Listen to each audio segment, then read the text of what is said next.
जीवनातला जो महात्मा असतो ना तो कशाला स्पर्श करत नाही, अजिबात नाही स्पर्श करत.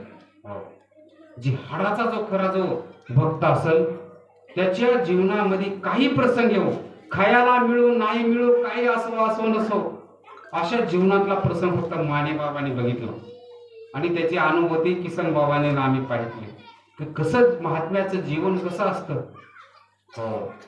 एकदा स्वामी विवेकानंदाकडे काय कलकत्त्याचा माणूस आल्यानंतर त्यांनी 60 तोळ्याची चेन आणली. 60 तोळ सोनं, बघा त्याचं व्हॅल्युएशन. आणि स्वामी विवेकानंद झोपले असताना त्या शिष्याला विचारलं, स्वामी जी किधर है, अंदर सो गए.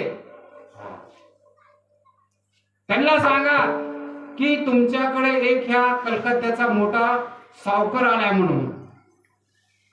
स्वामीजी उठत नाहीत म्हणून सांगितलं.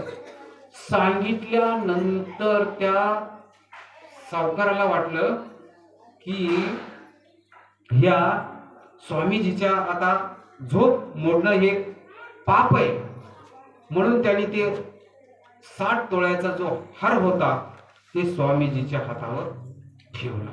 दर्शन घ्यायला लागलं की बघा, स्वप्नी नाही ती दृष्टी नाही. आपण म्हणतो स्वामीजीच्या हातावर ते सोन्याचा हार पडल्याबरोबर लगेच ते हार उडाला आणि पलीकडे जाऊन पडला. वैराग्य. स्वामीजीनं स्वप्नात देखील त्याचा स्वीकार केला नाही. ना आपल्याला मिळाला असता तर आपण पिशवीमध्ये घातला असता. विठाला